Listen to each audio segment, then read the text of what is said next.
இலக்கியம் தான். ஏன்னா இணைப்பே இலக்கியம் சொல்லிட்டீங்க. நம்ம அதாவது உருதில் தான் ஒரு பழமை சொல்லுவாங்க, ஆதமி ஆதமி சே மில்தா ஹே மகர் தில் கிசி சே மில்தா. பக்கத்தில் நாடு இந்த நாடுனா இருக்குமே தவிர நாட்டில் உள்ளவங்களுக்கு இடையில் இணைப்பு இல்லை. இவங்க சொன்ன இணைப்பு இல்லை, அதாவது இதயபூர்வமான இணைப்பு இல்லை. அதனுடைய விளைவு தான் இது. ஆனால் அதே நேரத்தில் தீவிரவாதம் என்பது இஸ்லாமிய மார்க்கத்துக்கு சம்மந்தம் இல்லாத ஒன்று. இஸ்லாத்தில் தீவிரவாதம் என்பது சுஷ்மா ஸ்வராஜ் தமிழ்நாட்டு இந்தியாவில் இருக்கும்போது அந்த கமிட்டியில் நான் இருந்தேன். ஃபஸ்ட் டைம் அவங்க ஹோம் மினிஸ்டர் இதில் வந்தாங்க. அதில் சட்டங்களை ஆராய்ச்சி பண்ணியிருக்கும்போது டெரரிசம் பற்றி, இஸ்லாமிக் டெரரிசம் அப்படின்னு வந்துச்சு, சீக்கிய டெரரிசம்னு வந்துச்சு. அப்போ அம்மையார்கிட்ட சொன்னேன்னா, இந்த இஸ்லாமிக் டெரரிசம், சிக்கு டெரரிசம், அப்படி இது மாதிரி டெரரிசத்துக்கு ஏதுமா மதம்? டெரரிசம் என்பதே அது தனி மதம். மதத்துக்கும் சமயத்துக்கும் மனித வாழ்க்கைக்கும் சம்மந்தமில்லாத ஒன்று. ஆக டெரரிசம் என்பது மனித நீதிக்கு, மனித உணர்வுக்கு, மனித இயற்கைக்கு, மனித வாழ்வுக்கு முற்றிலும் முரண்பட்டது, எதிரானது. அது எங்கே இருந்தாலும், அதை மதப்போரில் வந்தாலும் சரி, இனப்போரில் வந்தாலும் சரி, மொழிப்போரில் வந்தாலும் சரி, எந்த போரில் வந்தாலும் தீவிரவாதம் தீவிரமாக எதிர்த்து ஒழிக்கப்பட வேண்டிய ஒன்று. அது எங்கிருந்து வந்தாலும் சரி. பாகிஸ்தானில் வந்து முஸ்லீம்கள் இருக்கிறாங்க, அப்படினால பாகிஸ்தானில் உள்ள முஸ்லீம்கள் எல்லாம் தீவிரவாதத்தை ஆதரிக்கிறான்னு யாராவது சொன்னால் தப்பு. இது காஷ்மீரில் உள்ள முஸ்லீம்கள் எல்லாம் எங்கெல்லாம் தீவிரவாதத்துக்கு ஆதரவாக இருக்கிறான்னு சொன்னால் அதுவும் மிகப்பெரிய தப்பு.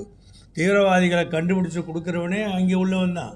அதனால் இஸ்லாமிய மார்க்கத்தில் குரானிலோ ஹதீஸிலோ நபிகள் நாயகம் போதித்த போதனைகளிலோ எந்த ஒரு இடத்திலும் இப்படிப்பட்ட மனிதன் அழிக்கக்கூடிய தீவிரவாத போக்குக்கு இடமே இல்லை. ஒன்று மட்டும் உங்களுக்கு சொல்கிறேன், நபிகள் நாயகம் வந்து 23 வருஷம் வாழ்ந்தார். நபியாக வாழ்ந்தவர் 23 வருஷம்தான்.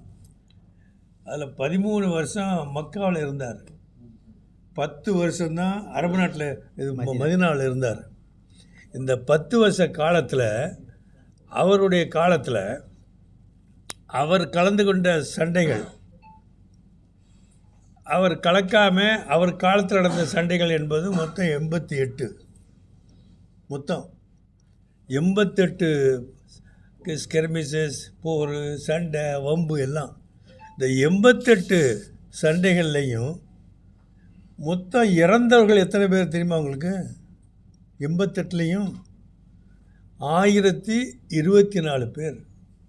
மொத்தமே 20 வருஷ வாரில் 10 வருஷ வரலாற்றில் 88 சண்டை நடந்த அந்த வரலாற்றில் மொத்தமே இறந்து போனவங்க எண்ணிக்கை 1024 பேர் தான்.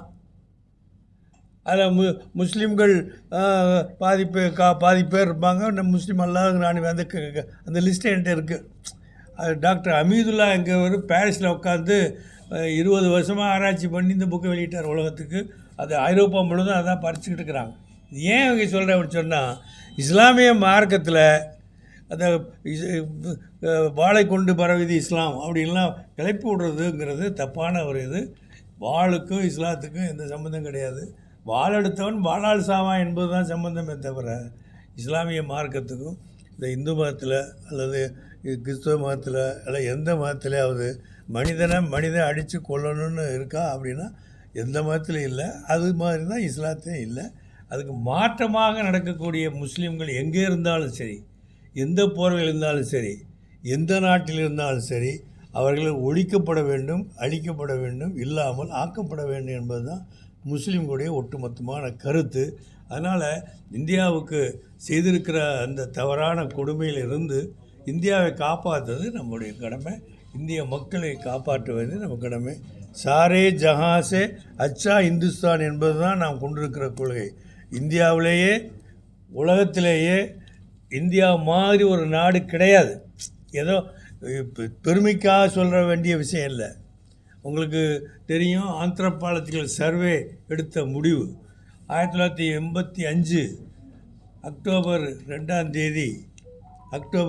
தேதி ஆரம்பம், 1992 மார்ச் மாதம் 31ஆம் தேதி முடிவு. இன்றைக்கி காஸ்ட் சென்சஸ்ன்னு சொல்கிறாங்க பாருங்கள், அது மாதிரி அப்போ இந்த சென்சஸ் எடுத்தாங்க. ஆந்த்ரோபாலஜிக்கல் சர்வே கல்கத்தாவில் இருக்குது ஹெட் ஆஃபீஸ், அது எடுத்த 47 வால்யூம் போட்டிருக்கிறாங்க. அதை எடுத்து வெளியே சொன்னவர் டாக்டர் ராமதாஸா ஃபஸ்ட் டைம் சொன்னார்.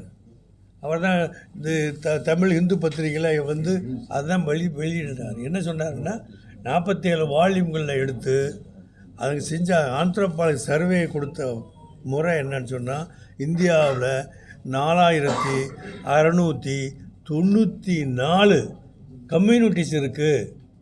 4694 கம்யூனிட்டிஸ், சமுதாயங்கள். அந்த ஒவ்வொரு சமுதாயத்திலும் கணக்கு பண்ணால் இப்போ 45,000க்கு மேற்பட்ட ஜாதி, இன்னும் கூட இருக்கும். இப்போ காஸ்ட் சென்சஸ் எடுக்க ஆரம்பிச்சிட்டாங்கன்னா ஒவ்வொரு கம்யூனிட்டிலையும் எத்தனை ஜாதி இருக்குன்னு போக தான் தெரியும். இப்போ 4294 சமுதாயங்கள் இந்தியா முழுவதும் இருக்குது சார். உலகத்தில் இப்படிப்பட்ட நாடே கிடையாது. அதனால தான் அந்த காலத்தில் யூனிட்டி அண்ட் டைவர்சிட்டி, வேற்றுமையில் ஒற்றுமை, பண்டிட் நேரு அவர்கள் அடிக்கடி யூஸ் பண்ண வார்த்தை வேற்றுமையில் ஒற்றுமை என்பது தான். அப்படிப்பட்ட வேற்றுமையில் ஒற்றுமை காணக்கூடிய உலகத்திலே உள்ள நாடு இந்த ஒரு நாடு தான். இதுக்கு ஈடாக இணையாக எந்த நாடும் கிடையாது. அதனால தான் உலகத்திலே சிறந்த நாடு பாரத மணித்திரு நாடு, நமது தாய் நாடுன்னு நம்ம சொல்கிறோம். இது எதோ பெருமைக்காக சொல்கிற விஷயம் இல்லை. ஆலிம்கள், பெரியவர்கள், மார்க்க மேதைகள் எங்களுக்கு சொல்லிக் கொடுத்த பாடம்னு சொன்னால், தாய் நாட்டை நேசிக்கிறது இறைவனுடைய பக்தியை மாதிரி. நிஸ்புல் ஈமான் ஹிப்பத்துல் இஸ்லாம் வத்தனி ஹிப்புல் ஈமான்.